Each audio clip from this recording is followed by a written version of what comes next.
출애굽할 때 이스라엘 백성들한테 하신 말씀입니다. 이 말씀 읽으면서 여러분들이 솔로몬이 오버랩이 될 거라고 생각을 합니다. 저거 솔로몬이 보여주는 모습 그대로인데 하나님이 솔로몬에게 말씀하신 게 아니라 이미 아주 오래전에 출애굽하고 나서 그 광야 가운데서 하나님이 먼저 말씀하신 하나님의 명령이라는 말씀을 우리가 알게 되죠. 하나님이 이스라엘 백성들한테는 이렇게 말씀하셨다는 거예요. 쉽게 풀어서 얘기하면 너희는 하나님 없는 사람들처럼 왕을 삼지 말아라.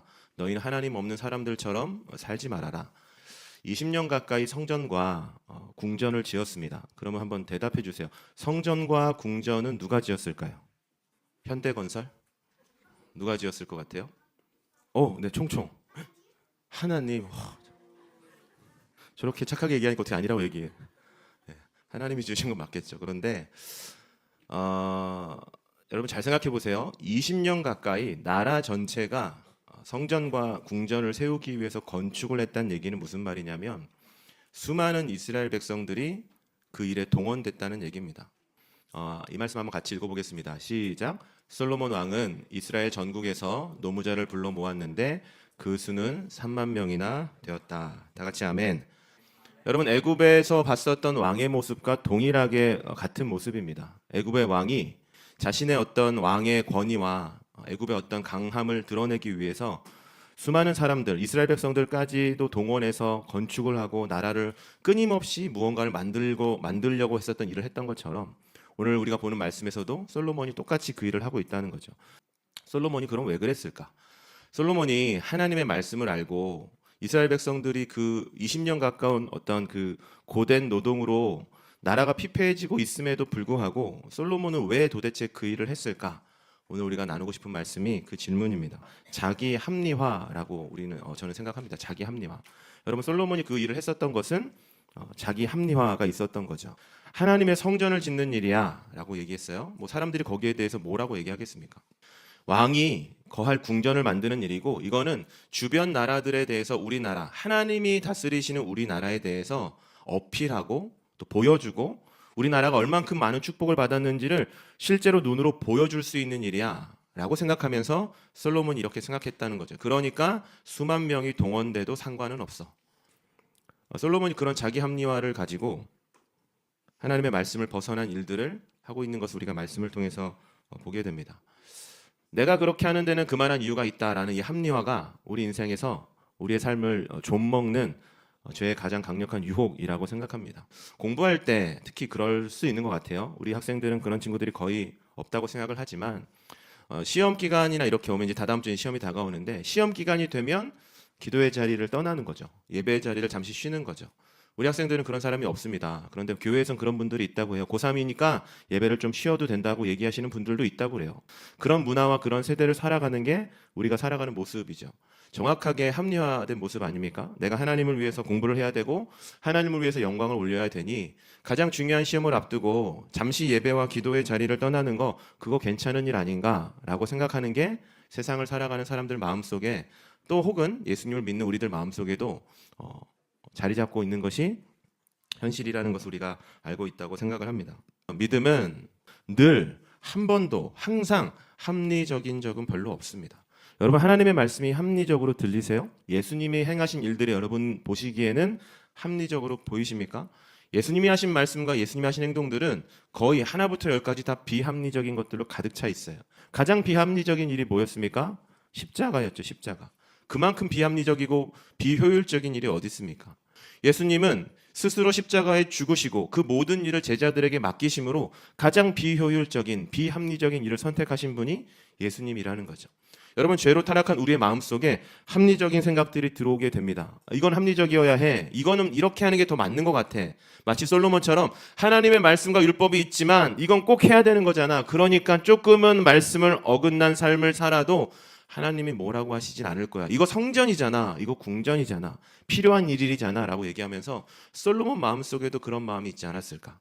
자기 자신을 합리화하면서 하나님의 말씀을 떠나는 일들을 솔로몬이 하고 있는 말씀을 오늘 우리가 보게 됩니다. 조금 설교하고 좀 다르지만 질문을 한번 해보고 싶어요. 저보세요 여러분. 한번 대답을 잘해주세요. 우리 중고등학생들 수업 때 많이 하는데 결혼은 누구랑 하는 거예요? 결혼은 누구랑 하는 거예요? 사람이랑요. 사람이랑 하죠. 누구랑 하겠습니까? 결혼은 누구랑 하는 거죠? 지난주에 우리 선생님들 총총 남자하고 여자요. 박수 한번 주세요. 네. 참 귀한 답이죠. 남자하고 여자 맞아요. 그런데 여러분 우리 중고등학교 수업 때 많이 얘기했지만 노트에 써놓을까? 초등도 이렇게 써놓으세요. 결혼은 예수님을 믿는 사람과 하는 겁니다. 당연히 남자와 여자 하는 거죠. 그런데 목사님이 이렇게 청년들 이렇게 보면 종종 그렇게 얘기하는 사람들이 있어요. 제가 만난 후배들 중에서도 결혼을 해서 예수님 믿지 않는 사람을 좋아하고 사랑했는데 결혼을 해서 그 사람을 전도하겠다고 얘기하는 사람들이 종종 있죠. 그럴 때마다 우리 중고등 수업 때서 많이 나눴지만 그것만큼 나쁜 합리화는 없습니다. 여러분 결혼은 노트에 써놓으세요. 하나님을 믿는 사람들이 하나님 안에서 연합을 하기 위해서 하나님이 허락하신 것이지 하나님이 결혼이라는 것을 전도의 도구로 주시지는 않았다는 거죠. 그런데 착각을 하게 되는 겁니다. 아, 내가 하나님 사랑해. 그런데 난 이 사람도 사랑해. 그런데 이 사람 예수님 믿지 않네. 그러니까 내가 결혼해서 전도해야지. 여러분 중고등학생도 우리 많이 나눴던 얘기지만 다시 한번 얘기합시다. 그런 마음이 있는 사람들이라고 한다면 우리 어떻게 답을 나눴었죠? 결혼을 하기 전에 전도를 하고 예수님을 믿고 신실한 그리스도인으로서 나와 함께할 배우자가 되었을 때 결혼을 결정하는 거라고 우리가 수업 때 많은 얘기를 나눴죠. 여러분 합리화라는 건 그런 겁니다. 되게 모습은 같아 보여요. 비슷해 보여요. 그런데 그 방법과 과정은 완전히 다르다는 것. 그것이 합리화가 주는 죄의 모습이라는 겁니다.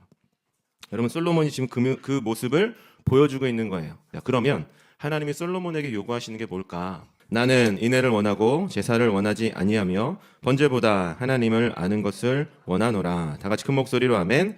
여러분 이 말씀 보면서 묵상하면서 되게 많이 슬펐어요. 솔로몬을 향한 하나님의 말씀인데 인애라는 단어는 친절하다 그리고 인자하다라는 말이고요.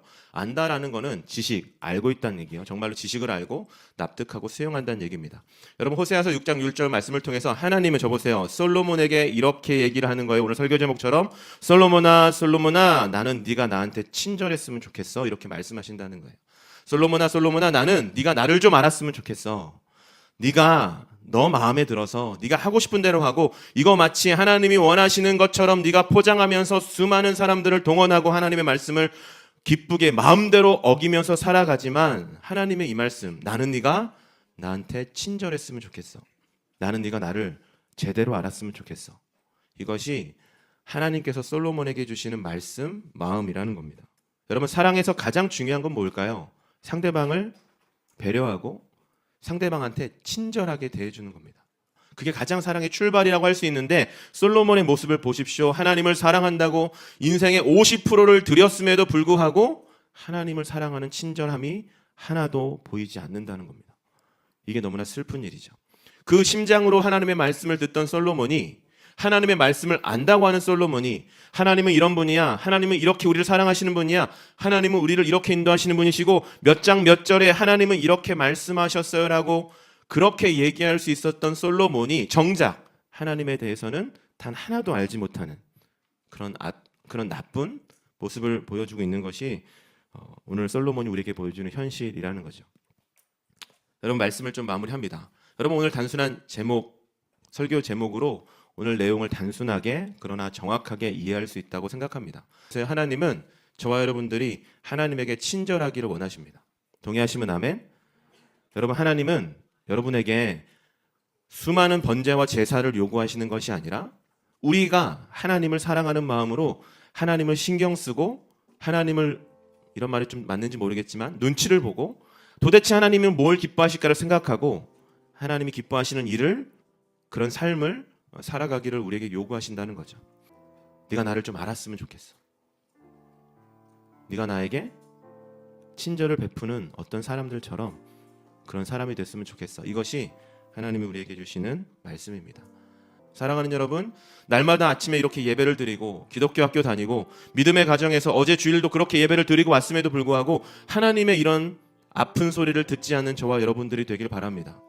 사랑하는 여러분, 저와 여러분들이 예수님을 향해서 하나님을 향해서 친절한 사람이 됐으면 좋겠습니다. 동의하시면 아멘. 세상의 많은 것을 아는 것이 중요하지만 하나님의 마음을 아는 것에 우리 마음을 드리고 우리의 마음이 거기 있기를 예수님의 이름으로 축복합니다. 이 시간 같이 한번 기도하도록 하겠습니다.